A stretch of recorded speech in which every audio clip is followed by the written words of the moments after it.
Pessoa que nasceu da forma mais humilde que alguém poderia nascer e que morreu da forma mais trágica que alguém poderia morrer. Eu quero falar de Jesus. Foi por amor que Jesus se entregou numa cruz, por nos amar. Do pecado ele nos libertou. Não há no mundo nada que vença esse amor. Jesus veio a esse mundo da forma mais humilde. Ele curou. Ele foi a pessoa que trouxe amor para este mundo. Ele operou sinais e maravilhas. Ele governou o curso da natureza. Ele andou por sobre as águas. Ele fez tempestade se acalmar. Ele alimentou milhares de pessoas. Ele deu chamado a pessoas. Ele fez discípulos. Homem e 100% Deus. E não era porque era o Filho de Deus que ele não iria sentir tudo que o ser humano sente. Muito pelo contrário. Jesus sentiu tristeza, Jesus chorou, Jesus sentiu alegria e sentiu angústia. O seu sofrimento começou lá no Getsêmani, quando ele suou sangue. E a oração dele ao Pai era: Pai, se possível for, afasta de mim esse cálice, mas que todavia seja feita a tua vontade. Eu quero falar para você o que Cristo suportou na cruz do Calvário, só por mim e por você, só para nos dar a vida. E Jesus poderia ter desistido do sacrifício, ter desistido de nós, mas ele não desistiu. E a Bíblia é bem clara quando diz: e ele não abriu a sua boca. As pessoas zombavam dele, as pessoas criticavam, as pessoas blasfemavam, e ele não falava nada. No seu julgamento ele teve a oportunidade de se defender, mas ele não falava nada, porque tinha que se cumprir o que estava predestinado por Deus. E eu acredito que o que impulsionava Jesus a cada vez mais seguir em frente, a cada vez carregar a sua cruz, era saber que estava sendo cumprida a vontade de Deus. E essa vontade, que é tão perfeita, iria salvar vidas, iria salvar almas. Que esse sacrifício iria chegar a mim, como talvez tenha chegado a você, Jesus. E cada vez mais gritavam: crucificam. E por gerações presentes, passadas e futuras, o peso da cruz que ele carregou era de aproximadamente 150 ou 140 quilos. Os pregos que foram cravados em suas mãos eram pregos de ferro em forma quadrada. Eu acredito que esses pregos eram muito grandes, porque tinham que passar a mão de Cristo e ainda passar pela cruz. Os açoites foram perversos. Jesus foi açoitado por um chicote romano, ao qual nas pontas possuíam muitas vezes pedaços de ossos e chumbo, ao qual quando batiam nas costas de alguém, na pele de alguém, no mesmo minuto vinha a pele da pessoa. E os órgãos internos de Jesus ficaram expostos, muitas vezes veias. Jesus já tinha sido cuspido no rosto, Jesus já tinha sido zombado, Jesus já tinha sido espancado. E ele carregou a sua cruz pelas ruas de Jerusalém, e ele ia de caminho ao Gólgota, que significa lugar da caveira. O nome mesmo já diz que é lugar de morte. Jesus estava indo junto com 2 malfeitores.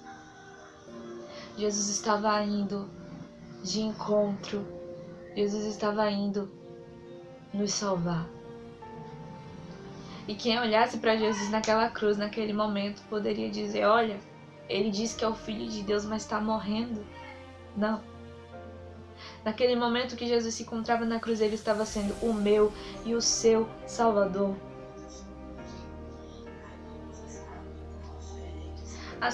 Jesus era tão surpreendente que até as pessoas que não conheciam, não sabiam quem ele era, até os soldados romanos tiveram que admitir a glória de Cristo.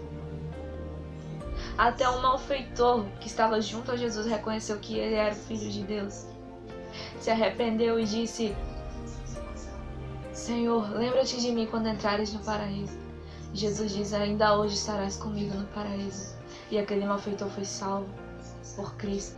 Cristo não desistiu de nós para que hoje você pudesse estar aí, para que hoje eu pudesse estar aqui, e para que hoje eu pudesse dizer que eu sou livre pela graça que há em Cristo.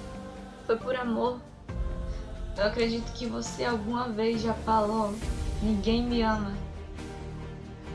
E se você não sabia disso, guarda isso. E se você já sabia, nunca se esquece que teve alguém que te amou primeiro. Foi o seu primeiro amor, que foi lá na cruz. Ele se sacrificou por ti, então nunca mais repete isso, nunca mais fala que ninguém te ama, porque Ele te ama. Existe alguém que te ama.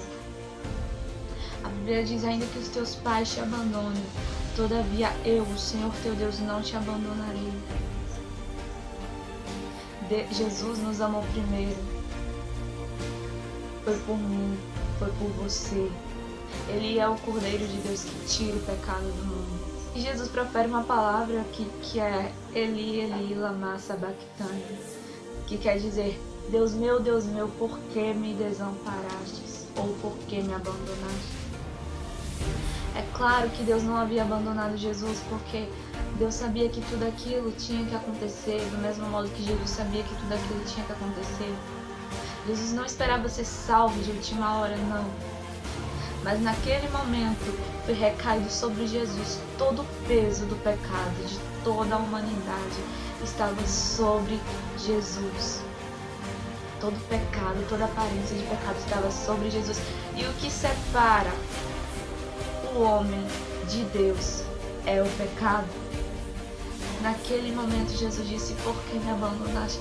Porque Jesus estava com o peso do pecado. Imagina, um pecado de uma pessoa só muitas vezes nos sobrecarrega. Muitas vezes ficamos angustiados com aquilo que cometemos. Agora imagina o pecado de todos sobre Jesus. E muitas vezes nós proferimos que vamos desistir, que vamos abandonar, que eu vou desistir daquela pessoa, que eu vou parar de insistir por ela, que eu não vou mais orar por aquela. Não. Jesus poderia ter desistido de você, mas Ele não desistiu. Jesus suportou tudo por você. E por que você não pode suportar as coisas por Jesus? Nós tem uma música que diz assim, a música da harpa cristã que diz: levarei eu também minha cruz, até por uma coroa trocar. E nós sabemos que estamos carregando nossa cruz, porque um dia lá na eternidade nós iremos trocar por uma coroa de vitória. E Jesus lá na cruz diz para Deus: Pai, em tuas mãos eu entrego o meu espírito. Porque Jesus sabia que Deus iria ressuscitá-lo no terceiro dia. E Jesus foi ao inferno e arrancou a chave da morte. E a morte havia sido vencida. Jesus Cristo venceu a morte. E ao terceiro dia Deus o ressuscitou. E Jesus tinha que resolver algumas coisas pendentes. E Ele nos deixou a promessa de que iria voltar para a casa dele, mas queria preparar lugar para nós. Além de tudo que Jesus Cristo fez por nós aqui na terra, Ele ainda foi preparar uma mansão celestial. Ele ainda foi preparar uma morada celeste para mim, para você. Só basta a gente crer que Jesus Cristo é o Filho de Deus e que